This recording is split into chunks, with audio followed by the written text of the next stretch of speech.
Hello. Hello. Hello. हाँ ना ना। आइए शुरू किया जाए। हेलो।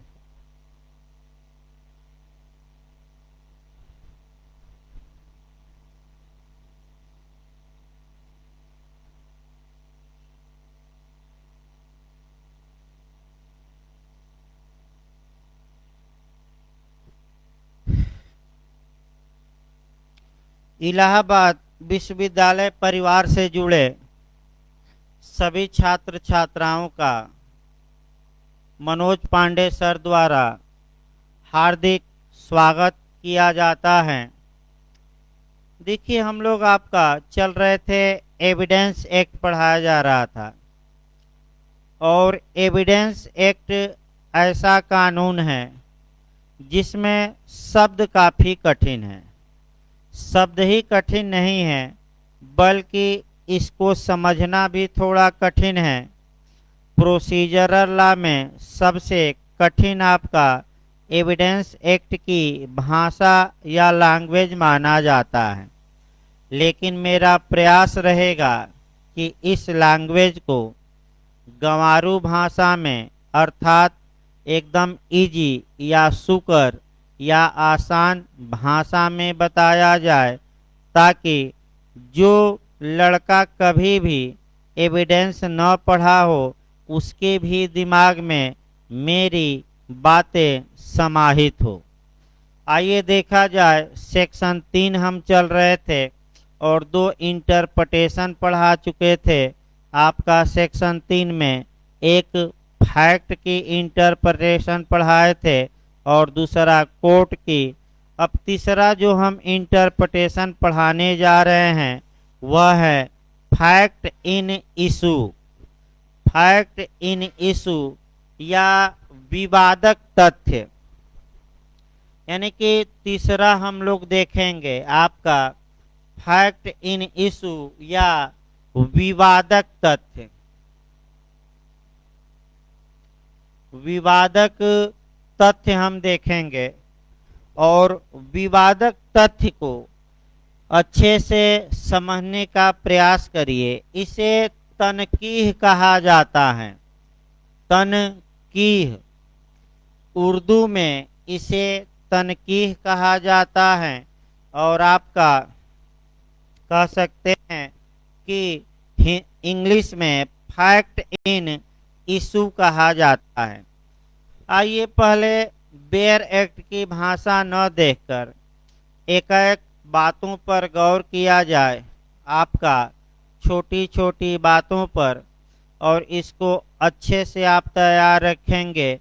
किस राज्य में किस प्रकार का क्वेश्चन फैक्ट इन इशू पर बना है, ये भी हमें जानना है।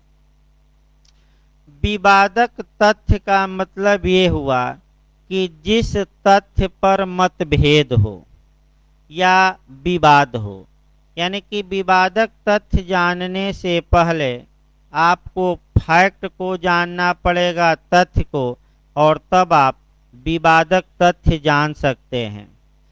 तथ्य को हमने पिछले लेक्चर में बताया था। फैक्ट को 2 प्रकार में बांटा था, एक फिजिकल और दूसरा मेंटल। यानी कि जितनी भी चीज़ें जो मानसिक दशा हो या जो दिखाई दे सुनाई दे, सबको एविडेंस एक्ट फैक्ट मानता है। अब ये जो बातें हैं या तथ्य हैं, वास्तविकता हैं, अगर इन वास्तविकताओं पर पार्टी या पक्षकारों के बीच मतभेद हो, डिस्प्यूट हो, तो तब हम उसे विवादक तथ्य कहते हैं।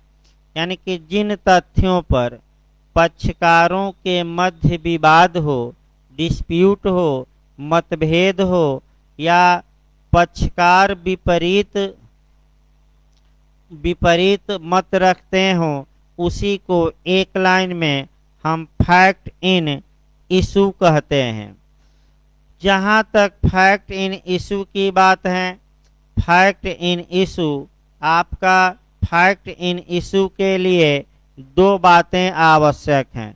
यानी कि किसी भी तथ्य को विवादक तथ्य तब कहा जाएगा जबकि दो शर्तें पूरी हो। उन दो शर्तों को अच्छे से याद रखना हो। माने पहला शर्त ये है कि ऐसा तथ्य जिस पर पक्षकारों में मतभेद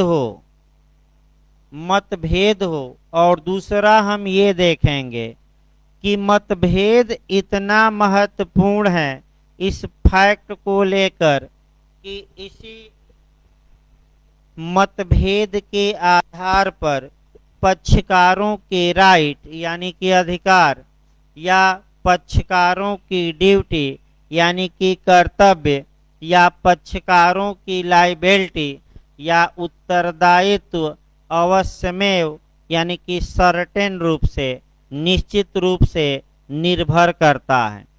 फिर एक बार हम बता दें, विवादक तथ्य के लिए दो चीजें आवश्यक हैं। कौन कौन? एक तो पक्षकारों के बीच उस तथ्य को लेकर मतभेद हो और मतभेद सामान्य न हो, इतना गंभीर हो कि अगर उस मतभेद का न्यायालय निर्धारण कर देता है तो उसी आधार पर पक्षकारों का क्या अवधारित हो जाएगा? राइट, ड्यूटी या लायबिलिटी।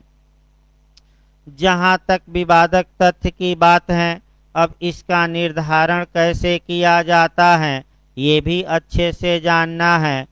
फैक्ट इन इशू का निर्धारण आपका सब्सटेंसिव लॉ और जो प्लीडिंग संबंधी लॉ है यानी कि विवादक तथ्य का निर्धारण मौलिक विधि और अभिवचन संबंधी विधि का सहारा लेकर किया जाता है। यानी कि सब्सटेंसिव लॉ और जो प्लीडिंग से रिलेटेड लॉ हैं उनको दोनों के आधार पर फैक्ट इन इशू निकाला जाता है। तो अब ऐसी दशा में सिविल मामलों में कैसे निकाला जाता है कि किन मुद्दों पर विवाद है, क्रिमिनल में कैसे निकाला जाता है। तो सबसे पहले एक हम सिविल का उदाहरण देंगे और एक क्रिमिनल का देंगे और फैक्ट इन इशू को निकाला जाएगा। देखिए ध्यान से, जहां तक सिविल मामलों की बात है, सिविल मामलों में आपको दो तीन बातें याद रखना पड़ेगा। एक सीपीसी का आदेश 6 पढ़ना पड़ेगा और दूसरा आपको सीपीसी का आदेश 6 पढ़ना पड़ेगा और दूसरा आपको सीपीसी का आदेश आपका 14 यानी कि आदेश 14 का रूल 1 to 7 तक पढ़ना पड़ेगा। फिर एक बार रोमन अंक में ये सब लिखा जाता है, ये भी बता दिया जाए। यानी कि सीपीसी का, आइए हम देखते हैं सर्वप्रथम सीपीसी का आपका आर्डर 6 देखते हैं। देखिए सीपीसी के आदेश 6 में प्लीडिंग के बारे में प्रावधान किया गया है और प्लीडिंग को डिफाइन किया गया है। अभिवचन होता क्या है? आदेश 6 के रूल 1 में प्लीडिंग का मतलब होता है वाद पत्र या प्रतिवाद पत्र यानी कि प्लेंट या रिटेन स्टेटमेंट। यानी कि वाद पत्र वादी दायर करता है, वो भी प्लीडिंग है, वादी की प्लीडिंग है। और आपका रिटेन स्टेटमेंट या लिखित कथन या प्रतिवाद पत्र प्रतिवादी या डिफेंडेंट दायर करता है, वह डिफेंडेंट की प्लीडिंग है। ये प्लीडिंग का मतलब बताया गया।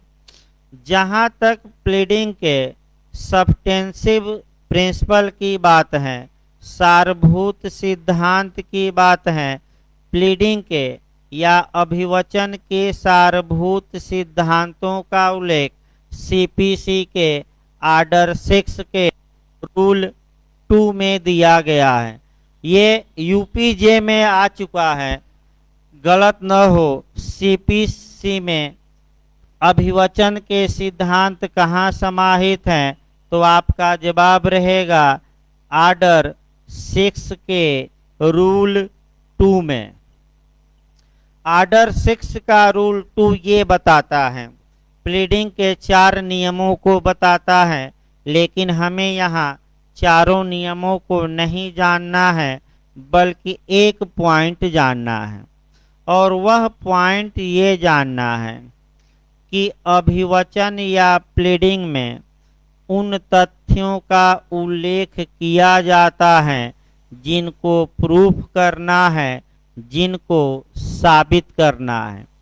और जिन तथ्यों को न्यायालय में साबित किया जाता है उसे फैक्ट इन इशू कहते हैं, विवादक तथ्य कहते हैं। और इनका प्लीडिंग में उल्लेख करना अनिवार्य होता है। इसका मतलब ये हुआ कि विवादक तथ्यों का उल्लेख प्लीडिंग में करना अनिवार्य है। अतः इन्हें अब उत्तराखंड जे का हम क्वेश्चन देखते हैं। उत्तराखंड जे में बना कि विवादक तथ्य को क्या कहते हैं? तो फैक्टा प्रोबाइंडा। फिर एक बार याद रखिए, ये उत्तराखंड में जे में क्वेश्चन बना कि किस तथ्य को साबित किया जाता है? तो फैक्ट इन इशू को। फिर क्वेश्चन बना कि फैक्ट इन इशू को कहा क्या जाता है? और आपका जवाब रहेगा फैक्टा प्रोबाइंडा। याद रखिएगा, फैक्टा प्रोबाइंडा कहा जाता है। इन्हें अभिवचन में लिखा जाता है। अब तुरंत आपको यही एक लाइन कॉन्सेप्ट बनाना है कि जो ये रेलेवेंट फैक्ट हैं, जो सुसंगत तथ्य हैं, जो उचित या ठीक बातें हैं, तो उनका क्या, वे क्या करेंगी? तो जो एविडेंस के सेक्शन 6 से लेकर 55 तक में जो हम रेलेवेंट फैक्ट पढ़ेंगे, उनका प्लीडिंग में, अभिवचन में उल्लेख करना आवश्यक नहीं होता। यानी कि तो उन्हें कहा क्या जाता है लीगल भाषा में? फैक्टा प्रोवेंसिया। फैक्टा प्रोवेंसिया कहा जाता है। ये आपका उत्तराखंड में क्वेश्चन बना है। अब सीपीसी में आपका फैक्ट इन इशू कैसे निकाला जाता है, इसका एक सिविल मामलों में उदाहरण देखिए। जहां तक सीपीसी की बात है, सीपीसी के आदेश 7, आदेश 14 के रूल 1 to 7 में फैक्ट इन इशू कैसे निकाला जाता है, इनका उल्लेख किया गया है। तो आइए एक उदाहरण 1 मिनट हम बताते हैं। मान लीजिए ए प्लेंटिफ या वादी है और बी डिफेंडेंट या प्रतिवादी है। ए वाद पत्र दायर करता है, प्लेंट दायर करता है। आपका क्रम से लिखता है, पहले पैराग्राफ में, दूसरे में कुछ बातें, तीसरे में और चौथे में। अब इसका जवाब देना है बी को, चारों पॉइंटों को बी को जवाब देना है। जवाब दिलवाया जाए ए की बातों का, कौन जवाब देगा? बी। तो जवाब दिलवाइए। बी ने कहा कि ए का जो पहला पैराग्राफ में ए ने बातें बताई हैं, वह हमें एक्सेप्ट मैं करता हूँ, वह क्या करता हूँ? स्वीकार। तो जब एक पक्षकार डिमांड किया और दूसरा उसे एक्सेप्ट कर लिया है, तो ये किसी भी हाल में फैक्ट इन इशू नहीं माना जाएगा। क्यों नहीं माना जाएगा? क्योंकि आपका ए ने डिमांड किया है और बी ने एक्सेप्ट कर लिया है, तो पक्षकारों के बीच पहले पॉइंट को लेकर कोई डिस्प्यूट नहीं है, अतः ये विवादक तथ्य नहीं माना जाएगा।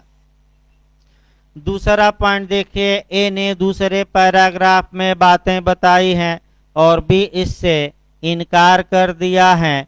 तो हम पहले ही बताए, एक पक्षकार डिमांड करे और दूसरा पक्षकार डिनाई करे तो वहीं क्या उत्पन्न हो जाता है, फैक्ट इन इशू, यानी कि ये जो दूसरा पॉइंट है ये विवादक तथ्य माना जाएगा। और विवादक तथ्य नंबर कौन हो गया, एक। तीसरी बात देखिए, तीसरी बात के बारे में बी ने इनकार कर दिया है, डिनाई कर दिया है कि ए की तीसरे पैराग्राफ में कही गई बातें हम स्वीकार नहीं करते, तो ये भी क्या माना जाएगा, विवादक तथ्य। और चौथी बात के बारे में साइलेंट हो जाता है बी, मौन हो जाता है, यानी कि उसके बारे में कुछ बताता ही नहीं कि मैं स्वीकार कर रहा हूं या इनकार। तो याद रखिएगा, यहाँ भी क्वेश्चन बनता है, यदि सिविल मामले में प्रतिवादी वादी की किसी बात पर मौन रह जाता है तो ये इम्प्लाइड रूप से, विवक्षित रूप से या प्रतिवादी के कंडक्ट के आधार पर, आचरण के आधार पर ये मान लिया जाता है कि प्रतिवादी ने वादी की उस बात को एक्सेप्ट कर लिया है, स्वीकार कर लिया है। यानी कि चौथी बात भी क्या मानी जाएगी कि प्रतिवादी ने वादी की चौथी बात को स्वीकार कर लिया है। अब फैक्ट इन इशू आपका कितने बने, केवल दो, कौन कौन, पॉइंट नंबर 2 और पॉइंट नंबर कौन सा, 3। यानी कि सिविल मामलों में हमने अभी देखिए सामान्य बातें चल रही हैं, बेयर एक्ट सामान्य बातों के बाद हम बताएंगे ये फैक्ट इन इशू कैसे निकाला जाता है सिविल मामलों में, ये बताया गया। यही बात अगर आपका चूंकि एविडेंस सिविल और क्रिमिनल दोनों मामलों में लागू होता है, अतः आपका क्रिमिनल मामलों में विवादक तथ्य क्या होता है, तो जो अभियुक्त पर या एक्यूज्ड पर जो आरोप लगता है, जो चार्ज लगता है, न्यायालय जो इल्जाम लगाता है अभियुक्त पर या अभियुक्त के ऊपर न्यायालय जो दोषारोपण करता है, उसी को क्रिमिनल मामलों में फैक्ट इन इशू कहा जाता है। ये पूछा जा चुका है, याद रखिए। तो आरोप यानी कि क्रिमिनल मामलों में जो ये चार्ज या आरोप होता है वहीं फैक्ट इन इशू होता है। तो एक चार्ज लगवाया जाए और तब आपका आगे बढ़ा जाए। आरोप के बारे में सीआरपीसी में थोड़ा जाना पड़ेगा। सीआरपीसी के सेक्शन 2B में चार्ज या आरोप को डिफाइन किया गया है।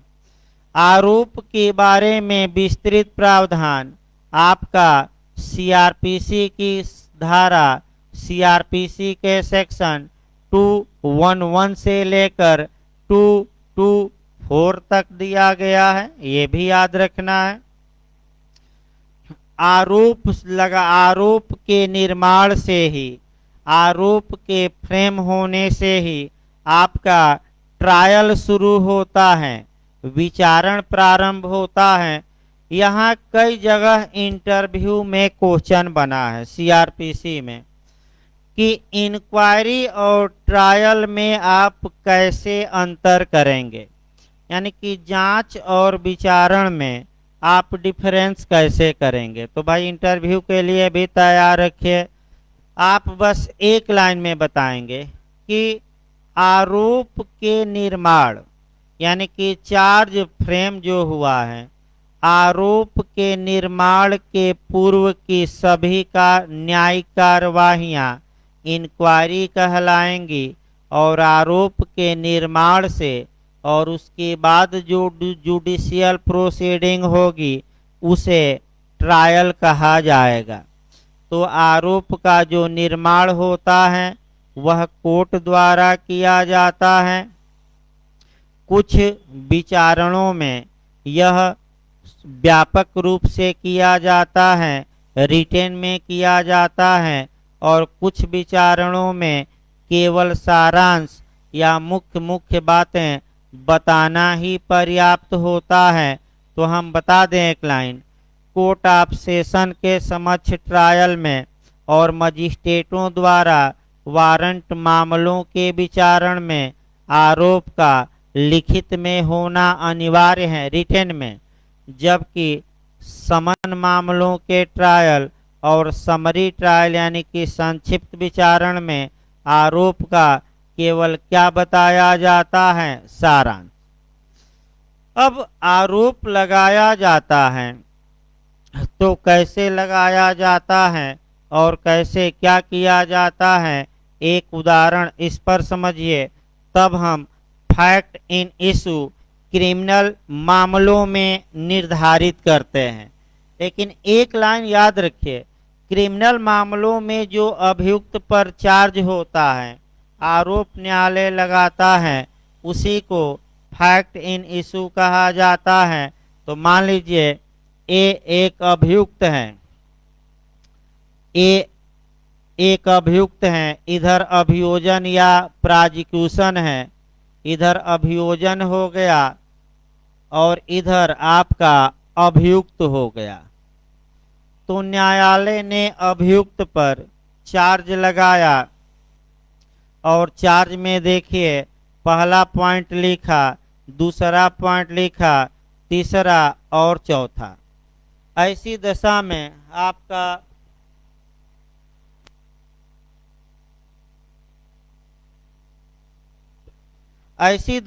आपका देखिए क्या क्या होता है।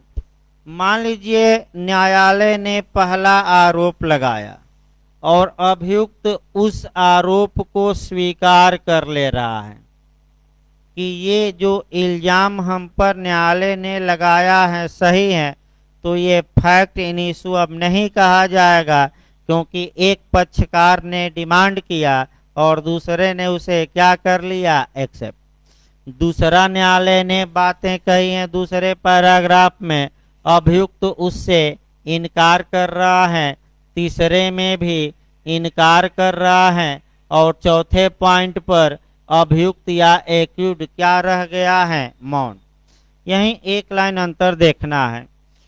ये दूसरे पॉइंट को चूंकि अभियुक्त ने डिनाई कर दिया है, तीसरे पॉइंट को भी क्या कर दिया है, डिनाई, तो शुद्ध रूप से ये दोनों फैक्ट इन इशू माने जाएंगे। मुख्य रूप से अब हमें चौथे पॉइंट पर आना है कि न्यायालय ने आरोप लगाया, पढ़कर अभियुक्त को सुनाया, समझाया और पूछा कि क्या तुम इन आरोपों को स्वीकार करते हो, और एक्यूज्ड मौन रह गया, साइलेंट रह गया, कुछ बोला ही नहीं। तो अगर आपराधिक मामलों में अभियुक्त मौन रह गया है तो ऐसी दशा में इसे डिनाई माना जाएगा, यानी कि क्या माना जाएगा, इनकार। अब यही आपका सिविल और क्रिमिनल मामला जोड़कर पढ़ना है अच्छे से। सिविल मामलों में यदि प्रतिवादी या डिफेंडेंट वादी की किसी बात पर मौन रह गया है तो ये माना जाएगा कि प्रतिवादी ने वादी की उस बात को इम्प्लाइड रूप से, विवक्षित रूप से एक्सेप्ट किया। लेकिन क्रिमिनल मामलों में यदि अभियुक्त आरोप के बारे में साइलेंट रह गया, चुप रह गया, तो ऐसी दशा में ये माना जाएगा कि अभियुक्त ने उस आरोप को स्वीकार करने से डिनाई कर दिया है, इनकार कर दिया है, और ये भी क्या माना जाएगा, फैक्ट इन इशू या विवादक तथ्य माना जाएगा। इस प्रकार हमने क्रिमिनल मामलों में कैसे फैक्ट इन इशू निकाला जाता है आपको ये बताया। अब आइए फैक्ट इन इशू से संबंधित अभी कुछ सामान्य बातें हैं उसको आगे बढ़ाया जाए। अभी आपका परिभाषा शुरू नहीं हुई, अभी सामान्य बातें चल रही हैं। देखिए, फैक्ट इन इशू किसी मामले के क्रूड या धुरी होते हैं, ये भी याद रखना है। जो विवादक तथ्य होते हैं वह किसी मामले के क्रूड या धुरी होते हैं, अर्थात इसी पर पूरा मामला टिका रहता है। विवादक तथ्य को ही प्रूफ या डिसप्रूफ किया जाता है, यानी कि विवादक तथ्य को ही या ना साबित किया जाता है, और विवादक तथ्य को साबित या ना साबित करने के लिए जिसका सहारा लिया जाता है उसे रेलेवेंट फैक्ट कहा जाता है, यानी कि उसे सुसंगत तथ्य कहा जाता है, जिसका वर्णन सेक्शन 6 से लेकर 55 तक में दिया गया है। फैक्ट इन इशू को प्रधान तथ्य कहते हैं, मेन फैक्ट कहते हैं, मेन फैक्ट भी कहा जाता है। इसके बाद आपका देखना है कि जो एविडेंस एक्ट का, यानी कि जो साक्ष्य विधि का आपका जो सब्सटेंसिव प्रिंसिपल है, सारवान सिद्धांत है, जिसको मैं बता चुका हूं और 2018 यूपी एपीओ के मेंस में भी आया था। साक्ष्य विधि का सारवान सिद्धांतों में से एक सिद्धांत ये है कि जो एविडेंस हैं, जो साक्ष्य हैं, उसको फैक्ट इन इशू तक सीमित रखा जाए, यानी कि उसे किस तक सीमित रखा जाए, विवादित तथ्य तक। हाँ, विवादक तथ्यों को एविडेंस के रूप में प्रस्तुत किया जा सकता है, इस बात का स्पष्ट उल्लेख किया गया है। और एविडेंस के किस सेक्शन में? 5 में फैक्ट इन इशू का साक्ष्य दे सकते हैं। अब आइए, विवादक तथ्य को ही न्यायालय में साबित किया जाता है, विवादक तथ्य पर ही निर्णय दिए जाते हैं। विवादक तथ्य किसी मामले का बेस होते हैं, आधारशिला होते हैं, और यही न्यायिक प्रक्रिया को गति प्रदान करते हैं। इसके अभाव में न तो मामले की सुनवाई की आवश्यकता है, न ही साक्ष्य की आवश्यकता है। विवादक तथ्य 3 प्रकार के होते हैं, और हल्का सा तीनों बता दिया जाए तब विवादक तथ्य की परिभाषा बताया जाए। देखिए, जो फैक्ट इन इशू होते हैं वह 3 प्रकार के होते हैं। एक, तथ्य के विवादक, यानी कि तथ्य के विवादक, यानी कि फैक्ट के विवादक। दूसरा, लॉ के विवादक, यानी कि विधि के विवादक। और तीसरा आपका तथ्य एवं विधि के विवादक, तथ्य एवं विधि के विवादक। फिर एक बार याद रखिए,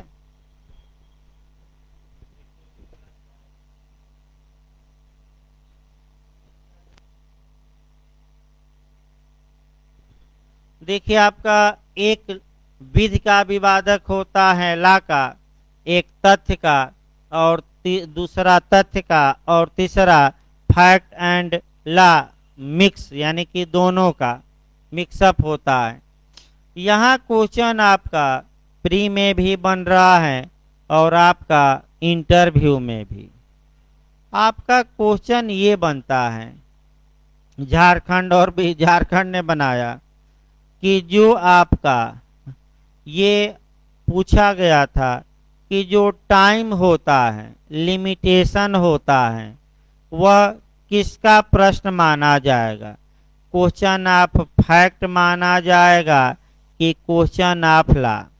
तो जो टाइम होता है वह क्वेश्चन ऑफ लॉ माना जाएगा, लिमिटेशन में लॉ, विधि का विवादक। फिर आपका क्वेश्चन बना था कि संविदा पालन के लिए या कॉन्ट्रैक्ट के परफॉर्मेंस के लिए जो समय है वह तथ्य का प्रश्न होगा कि विधि का, तो उसे आपका तथ्य का प्रश्न मारेंगे। फिर आपका पूछा जाता है प्रोवोकेशन पर पूछा जाता है, यानी कि आईपीसी के सेक्शन 300 का एक्सेप्शन नंबर फर्स्ट से पूछा जाता है कि प्रकोपन अचानक और गंभीर था कि नहीं। ये किसका प्रश्न होगा? ये भी प्रश्न किसका होगा? फैक्ट का, यानी कि तथ्य का। ये भी थोड़ा सतर्क रहना है। ये भी प्रश्न किसका होगा? तथ्य का होगा। अब विधि का कौन सा प्रश्न है? तो जो लिमिटेशन पीरियड होता है वह ला का क्वेश्चन होता है। और सबसे महत्वपूर्ण जो ये क्षेत्राधिकार न्यायालयों का होता है या कोर्ट का जुरिडिक्शन होता है, ये जो जुरिडिक्शन है ये भी आपका क्वेश्चन ऑफ लॉ होता है, विधि का प्रश्न होता है। और सबसे पहले ये भी पूछा गया है कि सर्वप्रथम सुनवाई किस पर की जाती है, आपका लॉ के प्रश्न पर कि विधि के, तो ये गलत न हो। सर्वप्रथम लॉ के यानी कि विधि के प्रश्न पर ही सुनवाई होती है। यहाँ से एक क्वेश्चन और इंटरव्यू में पूछा गया है, उसको बता दिया जाए कोरिलेट करके। और वह सीपीसी में पूछा गया है कि जो सेक्शन 11 में रेस जुडिकेटा है या प्रांग न्याय है वह विधि के प्रश्न पर लागू होगा कि तथ्य के, कि दोनों पर। तो सतर्क रहना है। सामान्यतः रेस जुडिकेटा लॉ के प्रश्न पर लागू नहीं होता, तो किस पर लागू होता है? तथ्य के प्रश्न पर और तथ्य और विधि के मिश्रित प्रश्न पर। आइए हम देखें। इस प्रकार हमने ये बताया आपका।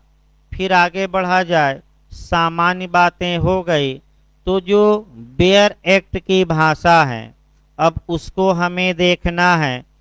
देखिए आपका, फिर एक बार आपको बताया जाए, ये जितनी बातें फैक्ट इन इशू के बारे में आपका बताई गई, सतर्क ये रहना है कि जो बेयर एक्ट की भाषा है वह टेक्निकल है और आपका कठिन लिखी गई है।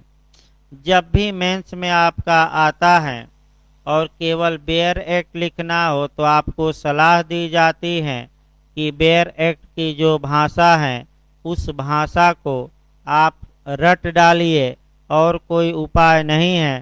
फैक्ट इन इशू को मैं तो समझा ही रहा हूँ, लेकिन आपका कर्तव्य है कि मेंस के लिए इसको रट डालिए।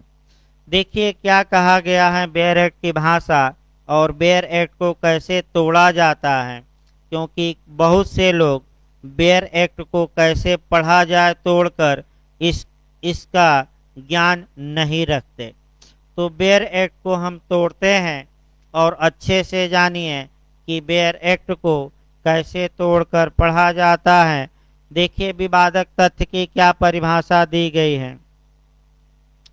विवादक तथ्य से अभिप्रेत हैं और इसके अंतर्गत आता है, यानी कि fact in issue means and includes. फिर एक बार याद रखिए, जहां भी बेयर एक्ट में मीन्स एंड इंक्लूड्स शब्द आए, इसका मतलब ही यही हुआ कि वह जो निर्वचन या परिभाषा है वह एग्जॉस्टिव है। ये इंटरव्यू में पूछा गया है। एग्जॉस्टिव का मतलब कि वह अपने आप में एब्सोल्यूट है, पूर्ण है, यानी कि बाहरी तत्वों की सहायता लेने की कोई आवश्यकता नहीं है। यानी कि जो फैक्ट इन इशू की परिभाषा या इंटरप्रिटेशन दिया गया है वह एग्जॉस्टिव है, अपने आप में क्या है? पूर्ण। अगला शब्द देखिए, शब्दों का जाल है। कैसे आप शब्दों को तोड़ेंगे वहीं आपको समझना है।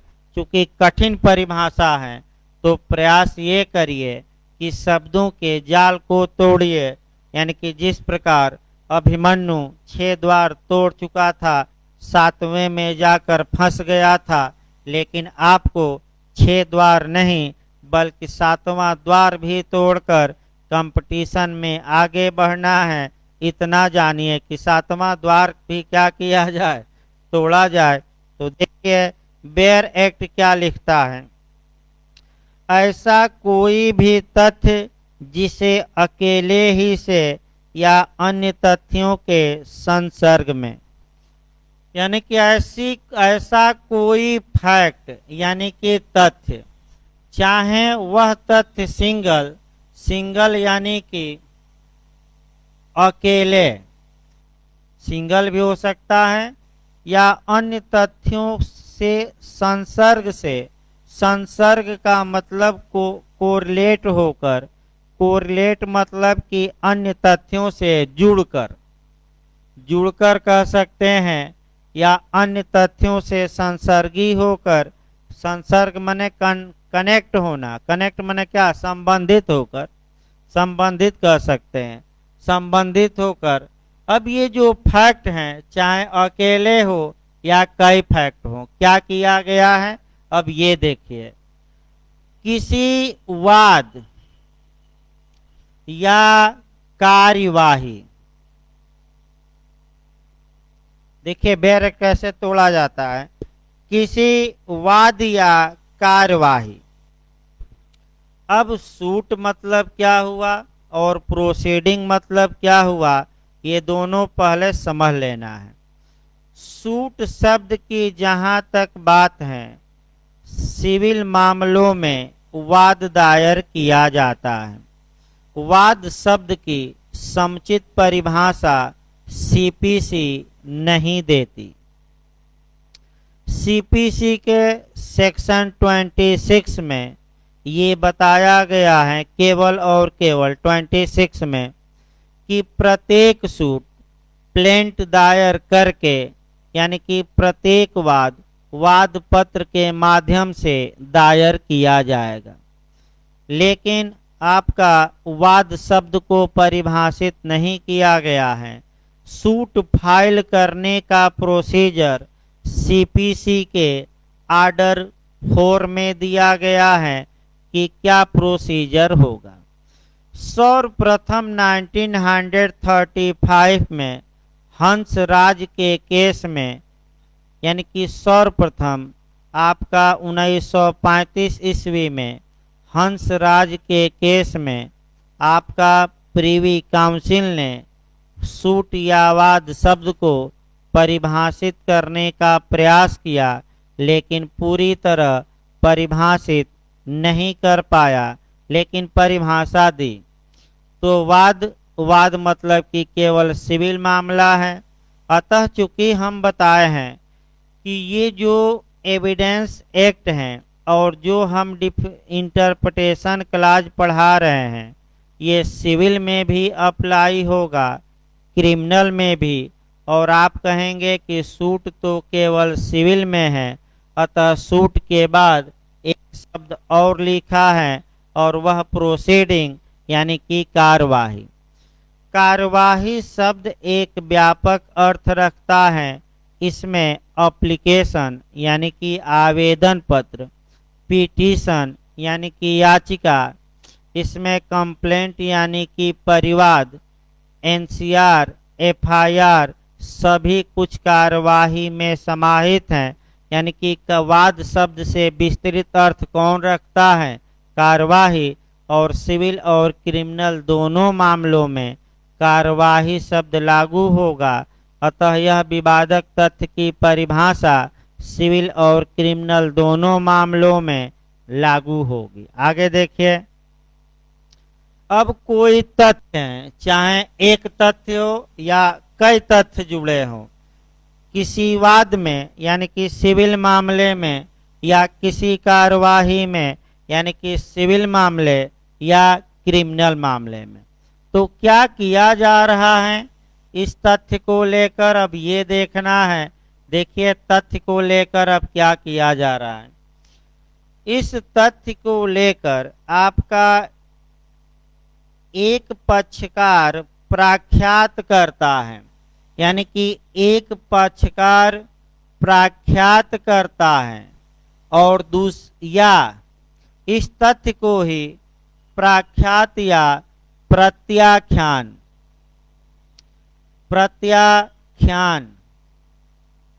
बता रहे हैं भाई। अभी इसको आपका कई लोग यही नहीं समझ पाते, प्राख्यात मतलब क्या हुआ और प्रत्याख्यान मतलब क्या हुआ। प्रख्यात का मतलब ये हुआ आपका डिमांड करना या स्वीकार करना या मांग करना या एसर्ट करना। एसर्ट भी कहा जाता है, यानी कि एक या तो उसकी डिमांड की जाए, एसर्ट किया जाए, और दूसरा पक्षकार उसको क्या करे, या प्रत्याख्यान मतलब कि डिनाई करना, डिनाई मतलब अस्वीकार करना या इनकार करना। इतनी परिभाषा का मतलब ये हुआ कि कोई बात है, कोई घटना है, कोई वास्तविकता है, या तो वह तथ्य अकेले हैं या अन्य तथ्यों से क्या हुआ है, जुड़ा है। और किसी मुकदमे में, यानी कि सिविल या क्रिमिनल मुकदमे में, एक पक्षकार उसका क्या करता है, डिमांड करता है, और दूसरा क्या करता है, डिनाई। और ये डिमांड और डिनाई इतना महत्वपूर्ण है कि इसी आधार पर पक्षकारों के क्या उत्पन्न होंगे, अधिकार, दायित्व या निर्योग्यता। यानी कि ये जो प्राख्यात या एसर्ट हैं और डिनाई या इनकार या प्रत्याख्यान या अस्वीकार हैं, इसी आधार पर पक्षकारों के क्या उत्पन्न होते हैं। या तो क्या उत्पन्न हो सकता है, अधिकार, या क्या उत्पन्न हो सकता है, कर्तव्य, या क्या उत्पन्न हो सकता है, पक्षकार कर्तव्य या निर्योग्यता, डिसेबिलिटी। देखिए आपका फिर एक बार आगे आइए। इसके बाद आपका बताया गया है कि अस्तित्व, अनस्तित्व, विस्तार। चार शब्द हम लिख दें तब समझाएं। एक शब्द है अस्तित्व, दूसरा अनस्तित्व, तीसरा प्रकृति और चौथा विस्तार। विस्तार की उत्पत्ति, यानी कि उत्पत्ति अवश्यमेव होती हो। अवश्यमेव यानी कि काफी आपका दबाव दिया गया है। अवश्यमेव का मतलब हुआ कि हर हाल में होती हो। अब देखिए परिभाषा आपको कैसे पढ़ना है। देखिए आपका कोई तथ्य है, चाहे अकेले हो या अन्य तथ्यों से जुड़ा हो, किसी वाद या कार्यवाही में उसकी मांग की गई है या कि क्या किया गया है, इनकार। और ये मांग और इनकार इतना महत्वपूर्ण है, गंभीर है, सीरियस है कि इसी मांग या इनकार के फलस्वरूप आपका अधिकार का अस्तित्व है। अस्तित्व है मतलब कि अधिकार मौजूद है, ये अवश्य निर्धारित हो सकता है। अधिकार अस्तित्व में नहीं है, यानी कि अधिकार मौजूद नहीं है, ये निर्धारित हो सकता है। अधिकार का नेचर निर्धारित अवश्य होगा, या अधिकार का आपका विस्तार, एक्सटेंड, कहाँ तक वह अधिकार विस्तृत है, इसका निर्धारण या इसकी उत्पत्ति। एक शब्द बहुत महत्वपूर्ण है, क्या? अवश्यमेव का मतलब कि हर हाल में। अवश्यमेव याद रखिए, अवश्यमेव निसेसरी, यानी कि हर हाल में ये उत्पन्न होगा। दूसरा ये कोई तथ्य है, किसी वाद या कार्यवाही में उसकी डिमांड या क्या की गई है, डिनाई, और इस डिमांड या डिनाई से किसी कर्तव्य का अस्तित्व है, अस्तित्व नहीं है, कर्तव्य की प्रकृति या कर्तव्य के विस्तार की उत्पत्ति क्या होती है, अवश्य में इसे भी हम फैक्ट इन इशू कहेंगे।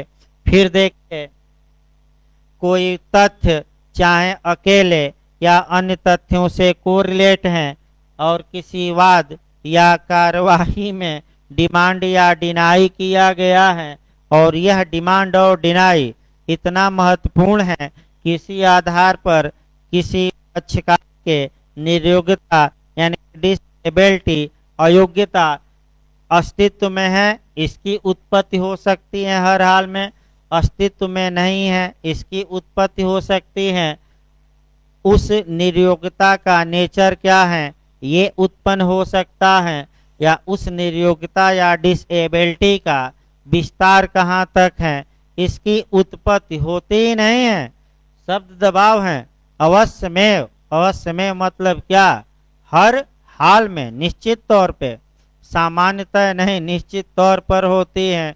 इसी को हम क्या कहेंगे, फैक्ट इन इशू कहेंगे। इसके बाद एक्सप्लेनेशन है। आपका जो इस निर्वचन का एक्सप्लेनेशन है वह केवल और केवल सिविल मामलों में लागू होता है। पूछ सकता है, फिर याद रखिए, इस इंटरप्रिटेशन का, इस निर्वचन का या जो फैक्ट इन इशू दिया गया है, इसका जो ये आपका जो एक्सप्लेनेशन है ये केवल सिविल मामलों में लागू होता है। तो तुरंत आपको याद रखना है कि वे कौन से सेक्शन हैं जो केवल और केवल सिविल में लागू होते हैं। तो एक आपका मिला, आपका सिविल में लागू होते हैं, तो एक तो फैक्ट इन इशू का एक्सप्लेनेशन।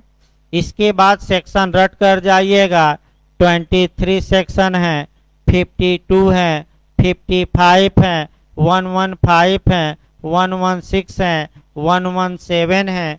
इन सेक्शनों की बातें केवल और केवल किस मैटर में अप्लाई होगी, सिविल मैटर में। ये रट कर जाइए। इस बार निश्चित तौर पे क्वेश्चन बनता है। पिछली बार यूपीजे में 115 से क्वेश्चन बना भी था कि अपील किस में लागू होता है, आपका क्रिमिनल में कि सिविल में कि दोनों में। तो केवल और केवल सिविल में, क्रिमिनल में यह लागू नहीं होता। एक्सप्लेनेशन देख लिया जाए 1 मिनट, तब रेस्ट बीच में ब्रेक दिया जाए।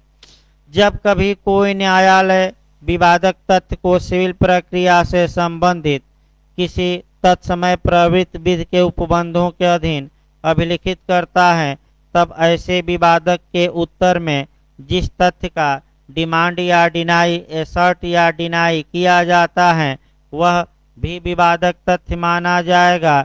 यानी कि फैक्ट इन इशू निकाला गया और फैक्ट इन इशू पर आपका डिमांड या डिनाई किया जा रहा है और उससे जो निष्कर्ष निकल रहा है डिमांड डिनाई से, वो भी क्या माना जाएगा, फैक्ट इन इशू। इस प्रकार आपका फैक्ट इन इशू को इंटरप्रेट किया गया। काफ़ी कठिन प्रावधान था, फिर भी आसान भाषा में बताने का प्रयास किया गया। धन्यवाद। 15 मिनट बाद आपका जूरिस्प्रूडेंस की क्लास चलेगी। फिर सूचना दी जाए 15 मिनट बाद अभी जूरिस्प्रूडेंस की क्लास आपकी चलेगी।